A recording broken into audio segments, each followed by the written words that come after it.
All right, so this morning I rolled out of bed and I looked at my phone. It was 7:15 and already I was getting messages from work that things were broken. I started getting dressed and the messages kept coming. You need to hurry up and get into work because this is broken. And I had found a workaround for this when things are broken. And I had ordered it months ago, it feels like. At least 2 months ago. And it still hadn't been done. So I called the lady that's supposed to do these things and I asked her what's wrong. And she said that the person that is supposed to be providing the information that she needed in order to make these orders had been very sick, was in the hospital, and couldn't do his job. And as we were talking about that, she went quiet on me. And at this point, I'm sitting in the parking lot at work. It's after 8 o'clock, but I'm sitting in my car and she's telling me everything that's wrong about this place. She's spilling the tea on Evil Corp. And she's probably one of the most loyal people I've ever met to Evil Corp. And even she referred to it as Evil Corp, even though she doesn't know anything about this podcast. She herself referred to this as a bad place. And I thought to myself, if a person like her that is internalizes sweetness can feel the negative effects of this place, then what hope does anyone else have across America at finding any sense of stability financially or any other way? You have no job security. And she reassured me of that today, 1000%. So let's get into today's monologue. And the title of this isn't the title that you guys are going to see, but it's a title that I'm working with while I was creating the script to write this. I thought it was numb to goodbye. So let's get into the monologue. I used to think that I was immune to goodbye. Like I'd seen so many people leave, I couldn't feel it anymore. But today proved me wrong. She told me she was quitting, and my body didn't react right away. But my soul did. It felt like the last light in this place had finally gone out, and now I'm just standing here in the dark, pretending it's fine. When you've seen as much employee turnover as I have over the years, you have to develop a certain numbness to it. Because no matter how many days you're going to come in, there's going to be new faces, and the people that used to be there are long gone. In fact, this morning when I was getting those messages about something being broken, it was from a person that I've known since I started working there. And she doesn't work in the same building as I do, but we know what each other's cars look like. We say hello. It's an understood thing that we don't work in the same worlds. Like she's completely different. But somehow these people keep finding me. In fact, one of the last things she said to me was, I'm going to come and see you more often, which is not something I hear as a person that works in my industry. All right, let's get into talking point number one. You start these jobs thinking you'll make friends, build community, or maybe even find a work family. But over time, you realize that the system isn't built for people to stay. It's built to replace, to erase. And that realization slowly kills something inside of you, the part that still believed in belonging.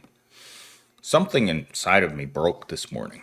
Like, while I was on the phone with her, something inside of me genuinely felt like it just snapped.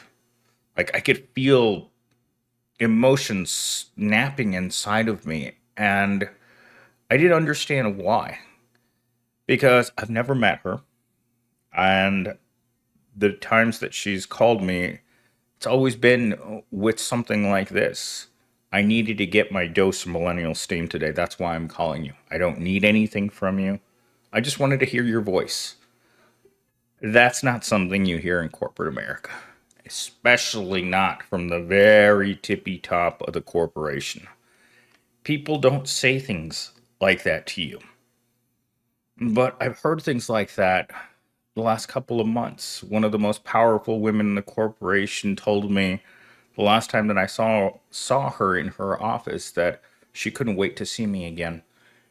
And I still remember looking at that and thinking to myself, could someone like that really say that? Like the things that women can say in the office and men can't because they would string us up by our our short hairs over the gallows for saying anything like that as HR caned you for for inappropriate behavior in the office. But women say things like that. There's another woman that works in that same area who walks up to me, gives me a look, and says, "It's been too long that I've seen you." And I'm just like, "Did she really say that? Or should I just walk away? Should I just pretend that I didn't hear it?" Because it's always like that with her. She walks up, she gives you a certain glance, and she'll say something so familiar that I don't know how to take it. In fact, I was walking through my own building about 3 weeks ago to the day. I'm walking through a darkened part of the building, and I can hear their footsteps behind me. And normally there's no one here this early before 8 o'clock in this building. And so there's no lights on. I'm going over there to get a drink of water, and I hear a voice over my left shoulder. I look back. It's an executive. And he walks up to me and he's like, "It's good to see you, Millennial Steam." And I'm like, I looked around and it's like, I'm alone. How did this guy come out of the darkness to find me like this? It's the same sense of not knowing how to react when something like this happens. These things don't normally happen. Remember, I've been working my entire life and I don't have these kinds of moments with people. But I do understand what it's like for a place to be built to replace people. In fact, I guess it's been about a year and 3 months since I lost the person that I got along with most at the office building. And there's one thing that out of all of the conversations we ever had, she said to me, "Millennial Steam, if I had a binder with all the people that I've seen here over the past 7 years, it would be as thick as a set of encyclopedias." And I remember thinking to myself when she said that, I had only been there for a short amount of time and I didn't realize how comfortable I would get with her and how much I would regret when she left. She didn't leave Evil Corp. She just went to go work at a different branch because obviously there are different branches everywhere. In fact, this morning while I was talking to this person that had already decided that she wasn't going to stay, she mentioned that they were planning on opening 2 large office buildings already. And that's a lot of work. Talking point number 2. There's this twisted feeling that sets in when everyone else finds a way out and you're still there. You're proud, you're surviving, but ashamed that you stayed. You begin to wonder if you're loyal or just stuck. And deep down, you know it's not just burnout, it's grief. That was one of the last things that she wrote me today. You are supposed to be happy for me. Because when she wrote me back this afternoon, I just wrote her back, sad face. And she said I wasn't allowed to do that because she was happy. She doesn't have another job.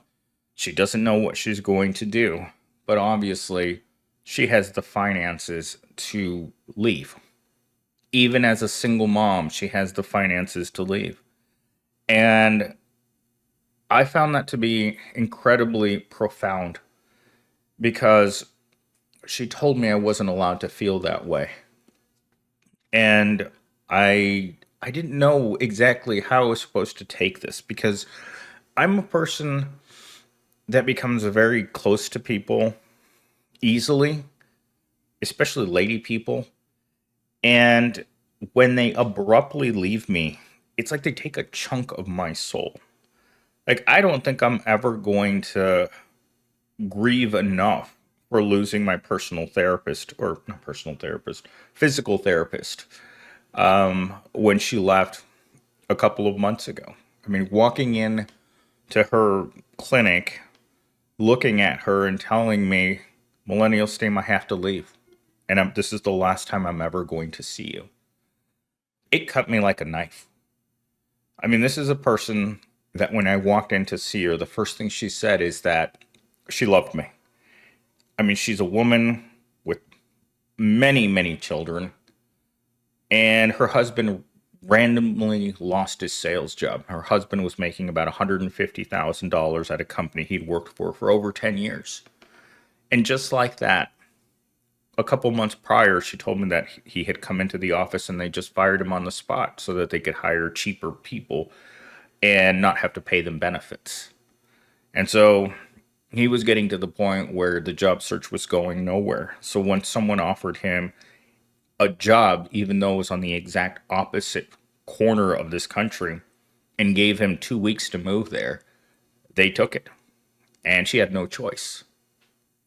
And I know that it was hard for her because I was leaving, I was looking down and just feeling bad that this is how our relationship would end. I mean, she's a physical therapist. Obviously, she sees a lot of people, and a lot of people really, really liked her because she's genuine and kind.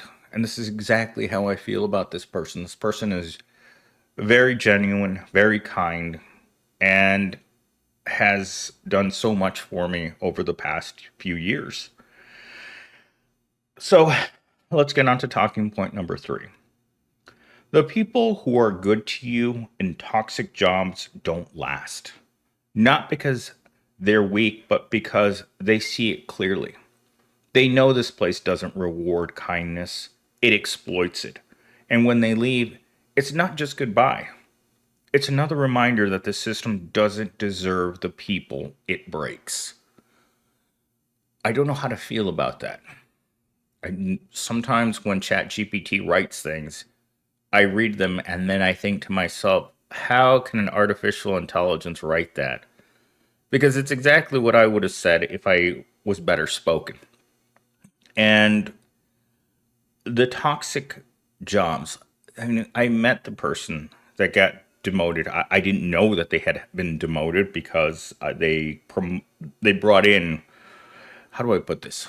They brought in her new boss and then demoted her even after 10 years of loyal service. So when I met this person for the first time, she seemed like the most loyal Evil Corp employee that I've ever met in my entire life. And yet they demoted her over something that she couldn't. There was no way of avoiding it. Her assistant had gone on a vacation and something needed to be picked up from the corporate office, and no one could do it because she was in another state. And based on that incident, they demoted her. And even this person that I was talking to today, she didn't understand why they would do that, other than it's Evil Corp. Evil Corp does evil things. It didn't get its name by being good to people. When you can't even offer people a wage in which you can thank them in a dignified way for their sacrifice, how hard they have to work, and you're still not willing to pay living comfortable wages to these people. And this is something she said to me this morning. It's like, I can't do this anymore. The level of stress from this job is too much. There isn't enough money that they could pay me so that I would stay. And I said to her, even if they doubled your salary, and she says, Millennial Steam, even if they tripled my salary, I wouldn't stay here. That is a very profound thing to say to another employee that you've never met. There's not enough money so that I would take this anymore. The exploitation to her was too much. Again, a person that was too sweet for Evil Corp. Every part of her is it's kindness, it's sweetness, it's the kind of people you don't meet in a place like this. And yet she took it and took it and took it. The workload got heavier and heavier. She saw her coworkers find other jobs or get fired, and she stayed and stayed, and they just kept adding more to her. And finally, they just broke her. Something inside of her 2 weeks ago just said no more. And to be the third person in Evil Corp that knows that she's gone, in every sense of the word, she's gone. And I felt strange because normally when you're going to leave like this, you're not, it's going to be between you, your boss, and anti-human relations, right? Anti-human resources, excuse me. But no, she decided that she wanted to tell me rather than how I usually find out that these people are gone. It's the message telling me this person's been erased. And that was also part of what made it very hard, is she made it clear to me that I was the only other person outside of their inner circle that was familiar with the circumstances of why she had to leave this place. She did not refer to this place as a good place at any point in our conversation. So here's the closing monologue. The truth is, I don't cry when people leave because I'm weak. I cry because I remember when I still believed we'd all get through this together. And that lie hurts more than anything. This job doesn't fire you, it just replaces every piece of your heart until there's nothing left but a name tag, a smile, a clock you punch until you disappear too. That that statement right there is particularly hard when I open up a box and there's a picture of the person. There's a access card of the person inside of the box. And I have to look at this person's face and wonder what's going to happen to them now. They've suddenly lost their financial security, their grip in this world, to a company that didn't want them anymore. And you look at their ID badge, and sometimes, like today, I opened a box and it still smelled like perfume. Like the body was still warm. And that makes it incredibly difficult to do something like this. To have that human component, to have that human smell come up into your nose and be like, this used to be a person that had a job. And now they're just a statistic. And so I don't know how to end this video other than I know that there are people who probably won't understand this that will tell you it's like, well, laying people off, firing people, getting rid of people for work performance, getting rid of people for whatever reason you can. It's just part of working in a corporation. But as a person who's seen thousands and thousands and thousands of people leave, it just, I try to believe that I wasn't going to feel anything. I mean, she didn't have to tell me. That was the biggest takeaway from all of this. She didn't have to tell me. She didn't have to get on the phone and say to me, I'm leaving. And I guess that's one of the hard parts of doing this job, because sometimes you talk to these people, again, never meeting them in real life. You know them as virtual people, like people you're playing a video game with. They're just a voice out there in the void of the internet. But suddenly they break through and you wonder, what, why? Why me? I mean, she must talk to hundreds and hundreds of people in an average week. And yet she chose to tell me. I think that's something special. I think that's probably one of the most difficult things about our conversation is the whole thing started out on such a negative note because I was calling to ask where something is. And it's not done because I didn't do it on purpose. It's the person who needed to provide me information is literally in the hospital right now having surgery. And that was, I mean, how else do you start a conversation first thing in the morning with a person? It's like, they're not doing well. I mean, and again, it's a person I have talked to for many years as well. But I'm going to leave it at that. This is probably one of the most human episodes I've ever made. You guys aren't going to see this until probably when she's no longer working here. So I hope to someday listen to this and think to myself that I actually I made this, and I'm going to leave this there.